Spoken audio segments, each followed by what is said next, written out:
What is up, ladies and gentlemen, boys and girls? It's your boy Goblin, and today we're coming in with a classic hoot and a holler, a true banger, if you will. Hey, hope you guys enjoy this video. Drop a like if you do, and also don't forget to subscribe if you're new around here. We're so close to 275k, which is a shitload of subs. That's so many subs. Thank you all, new and old subs alike. Hey, we're kind of getting big around here, kind of getting a little bit of clout. They know about us. You go to the store, you go to the club, you talk about Goblin, they're hip. They probably know about us, okay? Hey, Goblin stocks are up. Invest now. Big money to be made. Insider trading going down right here, boys, all right? Hope you all enjoy this video, and ladies as well. Drop a like. Let's dive right into this one. So, this happened a few years ago. This was towards the very end. Actually, I was off probation at this point. So this was right after I'd gotten off probation back at the very end of 2017. So about 3 years ago now. And at this point, some of you OG viewers might remember, but for those of you who aren't aware, at this point I actually worked at a car dealership. I worked at a Lexus dealership. It was a really nice place. It wasn't like a used car dealership. Like, it was like a name, like Lexus dealer. It was really nice, right? And I somehow got hired here as a cashier. I have no idea how they how they chose me. My resume wasn't even good, My only experience in sales was selling bathtubs prior to this. I have no idea how I got the job. I think I just interviewed well. But either way, I somehow managed to snipe my way into this job, right? So at this point, I was maybe 2 months into it, and I was pretty comfortable here. And I had a few positions I held at this dealership, right? It really depended on the day. Sometimes I would be the receptionist. Usually, if I worked like an 8 or 9 hour shift, in the morning I'd be receptionist. Then I'd go to lunch, and then after I came back, I'd work cashier. On weekdays, right? On days where, because I'd have some days where I'd work like a full 8 or 9 hours, all the way from like 8 a.m. down to like 5 p.m. And then I'd have some days, usually the weekdays, where I'd work weird hours from like 2 p.m. to maybe like 10 p.m., or something like that. And this was one of those days. This was a day where I worked 2 p.m. to 10 p.m., an odd little evening day, right? On this particular day, I started my shift as cashier. And, another one of the responsibilities that I would kind of trade off to is what's called being a porter, right? Essentially what a porter is, whenever you go to a car dealership for service, right? Let's say your car needs to get worked on. You drive into the little service lane, and one of the guys in the uniform called the porter, right? He'll come get your car, tell you where to go sit, and he'll go park your car somewhere, right? Sometimes I would go help them if it got really busy, right? Because the cashier's desk was right next to the service lane. Like, I could see the shit, So if it got real hectic out there, I'd go help out, But on this particular day, I'm chilling. I'm doing my cashier duties, which was basically just, balancing the income for the day and doing a bunch of shit on the computer, and then, trying to play RuneScape when no one was around me, and usually getting caught.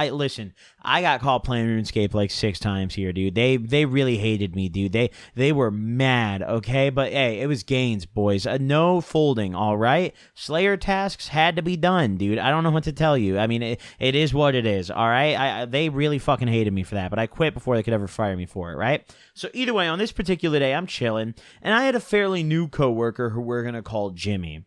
Now, Jimmy, I knew that he was a drunk fucking bastard. I don't know if everyone knew, but as someone who is a drunk bastard, and at the time, knew a lot of drunk bastards, I knew what Jimmy was up to. This guy would come in fucked up all the time, dude. Varying levels of fucked up. Some days he'd come in and he wouldn't be that obliterated, and other days he'd be wasted. And on this day, he seemed pretty okay, right? He came inside during a kind of dead moment, and we were chatting a little bit, because like I said, the service area was right next to the cashier's desk, right? So he'd come inside and he'd chat it up with me. And Jimmy, he didn't last very long. I only worked at this dealership for like 3.5, 4 months, but Jimmy, this guy maybe worked there for 3 weeks, right? Like, not very long. But he came in and we were kind of getting acquainted, right? We're chatting a little bit, just talking the shit.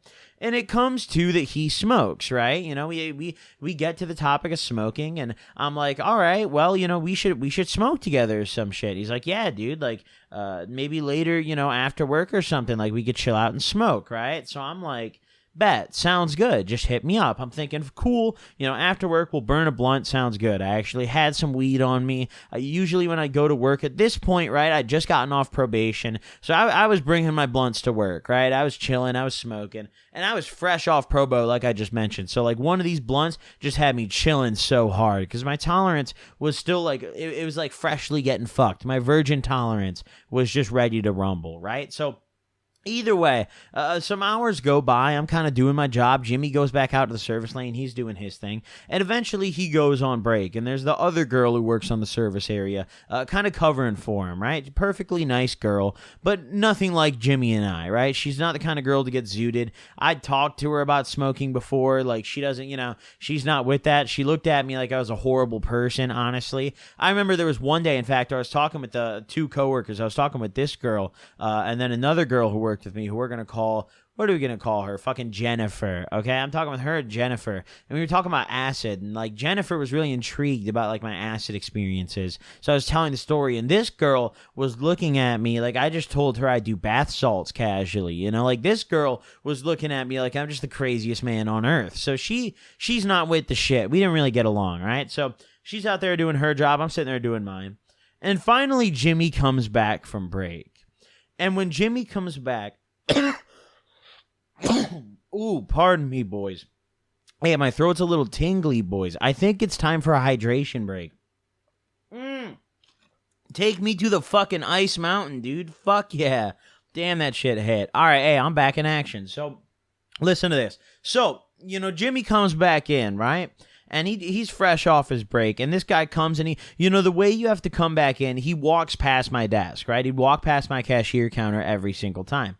He walks back in, he kind of stops my desk and talks to me, and as soon as he comes back in, I can just tell by his body language. He didn't even have to say anything. He smelled like alcohol. He looked more wasted, but I could just tell by his body language. He opens the door, just flings that shit open, walks right in, leans on my fucking desk. He's like, buddy, hey, what's going on, dude? And then he's like, yo, we're still smoking later, right? And I'm like, yes, Jimmy, we are smoking later. Like 100. Yeah, dude, I got you, right? So this guy's fucked up, and I know it. And I'm just like, all right, this should be interesting, right? So he goes back out there. He relieves other girl of her duties, and he kind of takes over the service aisle. And the concerning thing about Jimmy being drunk is that whenever a customer brings their car in for service, this guy has to get in their car and go drive it and park it, right? So I was a little concerned, but like I mentioned, it was a weekday. It was a pretty dead day. There wasn't a ton of cars really getting serviced, right? So we're chilling out, and there's also like other people out there, like when one of them goes on break, then one person kind of takes over the whole thing, but usually they switch off who's taking cars, and Jimmy never really does shit, so he was fine, right? But some time goes by, and it's really dead on my side, So I kind of go out there, and I'm chilling. I'm talking shit with Jimmy. And in comes this beautiful fucking car. Listen, I don't know what kind of car it was exactly. It wasn't like an LFA. It was a Lexus. I think it might have been like an... Oh, God, dude, I'm kind of humiliated that I don't remember all the car names considering I worked there, but I think like an RC 300, 350, something like that. It was like one of the convertible, I think it's like a convertible coupe, I'm pretty sure. It was a drop top for 100%, dude. Let me Google this right now. Lexus, was it? I think it was it was an RC something or something like that. Yeah, this looks like it. I'm pretty sure it was like a convertible Lexus RC. Beautiful, dude. This guy had this thing optioned the fuck out, dude. Absolutely. I may be wrong about the exact model of car. I don't really remember exactly what one, but it was beautiful, dude. Like optioned out, carbon fiber up in the dash, dude, on the shifter, just a beautiful fucking whip, right? So I walk out, and I'm chilling out there, and this thing pulls in, and I'm like, holy fuck, right? And the guy gets out, and I'm dressed differently than everyone else on the service lane, right? Everyone else is in their like, black polo shirt with the Lexus logo and their pants. And whenever I'm out there, I look like a manager because the cashiers had a different uniform. I had like a button down, a nice belt. I was wearing like shiny work shoes with some beautiful pants. I looked like a boss out here. So, they're all chilling, and the dude pulls up, And he throws me the keys because I look like boss man. He's like, hey, and I'm like, hey, welcome to Lexus. Hey, come on in, man. We'll get you right. We'll get you situated. So he throws me the keys. He knew the procedure. Obviously, the guy had been here plenty of times because procedure is, when you walk in, you just throw a dude the keys and he'll take your fucking car, You should typically, like, by the time you get there, you typically know who you're looking for or, like, which service person you're going to be talking to. So, he would just take the car. So he throws me the keys. And I'm like, yo, this car is fucking raw. And typical procedure was whenever a nice whip like this would come in, there was no, like, determination. Like, there wasn't, like, certain models where it'd be like, oh, we got to get a manager. But it was, like, in general, the rule of thumb was, like, if there was a car that, like, caught your eye, like a really nice car, get a manager to go park it, right?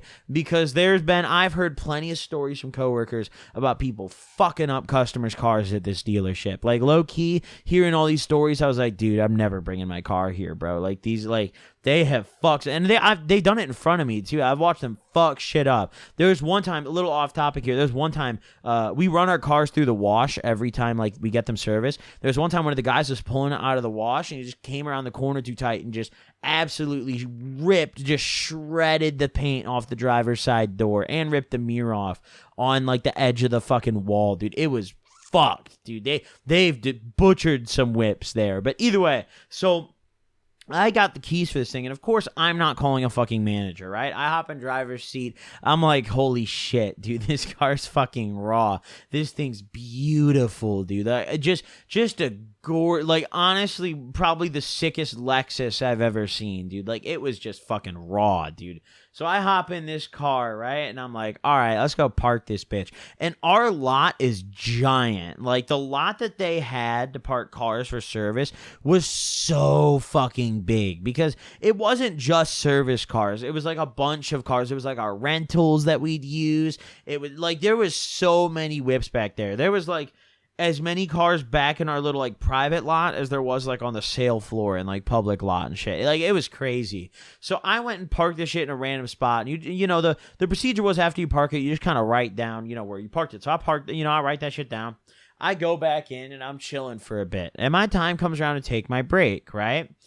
And drunk Jimmy, he comes in, he sees me kind of getting up, ready to take my break. I go and, go get the receptionist. I'm like, hey, can you cover cashier for me? Whenever I was on break, we typically just wouldn't have a receptionist, and the receptionist would just come be the cashier for the time being, because at like 7 p.m. on a Monday, or like 4 p.m., you don't really need a receptionist, like it's whatever. But either way, Jimmy sees I'm taking my break, and he's like, yo, we should fucking smoke that blunt.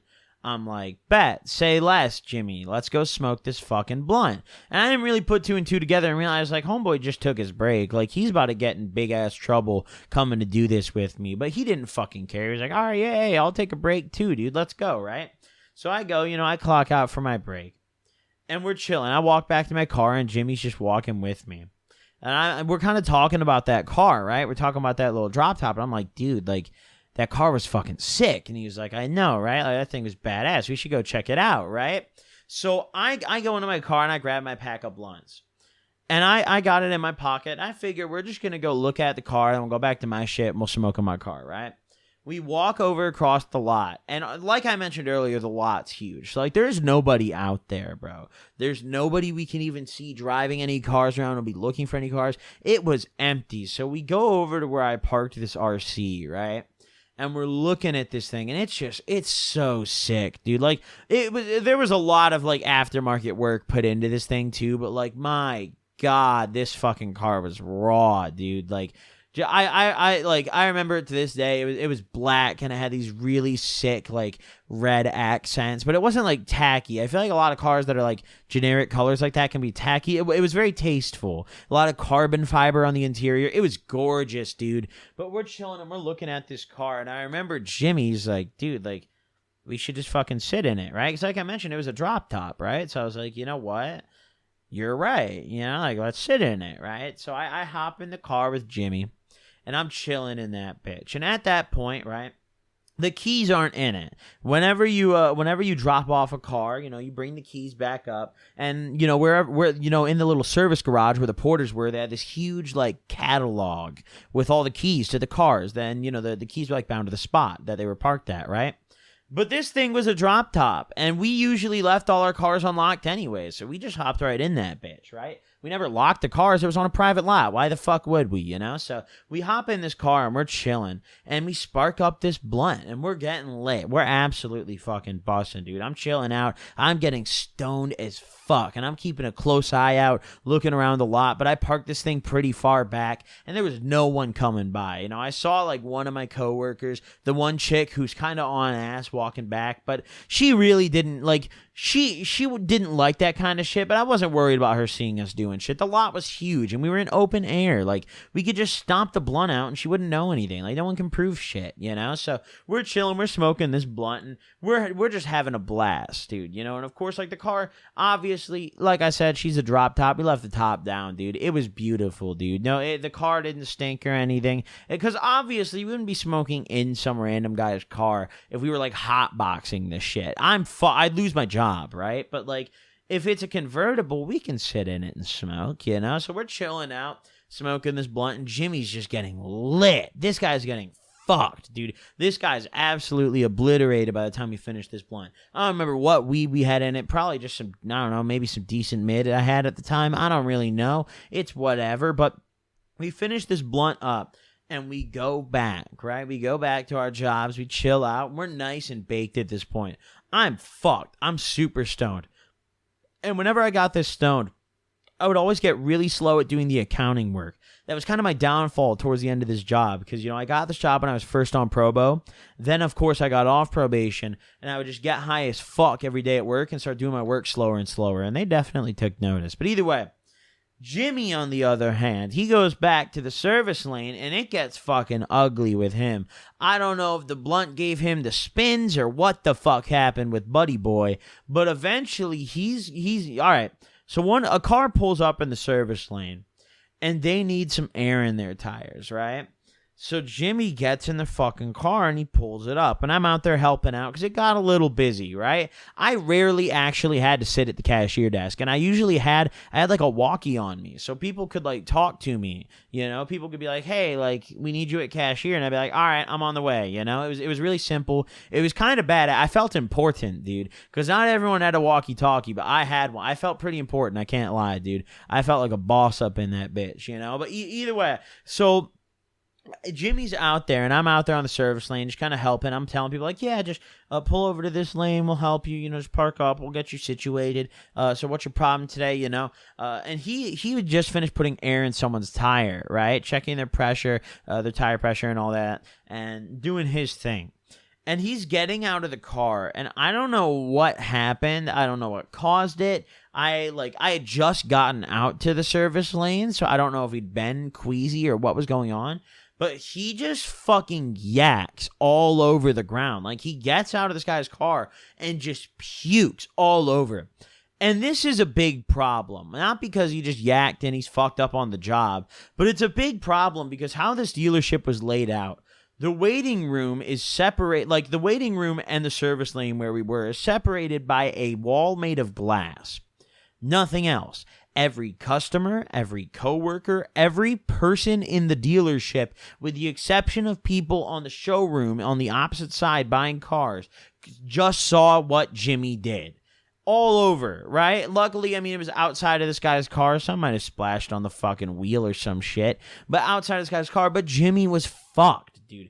Jimmy was zooted. So he pukes, and I'm out there, and I'm like, oh my God. So I go over there, and I'm like, yo, dude, like, are you okay? Like, hey, like, let's get you inside, right? So I kind of walk him inside, and I shoot this little glare over to the other chick out there, right? Our op, if you will, you know, the enemy woman. Hey, public enemy number one, if you will, you know? I shoot my dirty little look over to her, and, you know, I'm kind of like, oh, like, hey, you should clean that. You know, I'm going to go help him.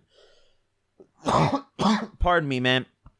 Hey, dude. I got a flu vaccine the other day. It's taken over, all right? I'm anti-vax now, okay? My throat hurts, all right? Hey, back on topic here. So, either way, I kind of looked at her, and I'm like, oh, you know, like, you should clean that up. I got to take him to the bathroom, you know, on some, like, oh, I'm the guy. I got to help him because, you know, we got to go to the men's bathroom so I can make sure he doesn't die, you know? So, I kind of walk him over to the bathroom, and she does her thing, cleans the puke, whatever. Shout out to her for doing that. And I walk him in there, and I'm like, bro, like, holy fuck, like, are you all right? What's going on? And we're chilling in there, and I'm just trying to make sure he's okay. And the fucking manager comes in, our salesman. There was like 5 different managers at this dealership, but the big bad wolf one came in. Our like general sales manager comes in, and he's like, "Hey, Jimmy, like, are you okay?" And I'm baked out of my fucking mind. I'm high as fuck, dude, but I'm not as fucked up as Jimmy. And he's zooted. He's talking, making no sense. And after the boss gets in there, I can't lie. I sat there and I was like, oh, yeah, I think he's doing good, bro. I fucking dipped, dude. I wasn't losing my job for homie. Listen, man, if he can't hang, he can't hang. I wasn't losing my job for homie. I skedaddled out of that bathroom, dude. I went right back to my desk, and I'm not going to lie. I don't think I saw him again after this day. Like, I can't lie. It was very obvious he was drunk. Like, the manager getting that close to him, like in the bathroom, there's no way he didn't know. This kid literally reeked of alcohol from the moment he got there. Like, he probably lost his job that day looking back at it, because holy fuck, dude. And they didn't play with that shit either. Like, if you even smelled like liquor, especially if you were a porter, they'd test you because you were driving customers' cars. Like, you could have cost them thousands. They didn't play with that shit. So, looking back at it, homeboy definitely probably got fired that day. But hey, you know what? I showed him a good time. We smoked in the Custy's whip. I didn't get caught. It was fucking lit. Hey, hope you guys enjoyed this banger of a video. Drop a like if you did. Thank you guys for tuning in. I'll see you guys next time. Peace out, gamers.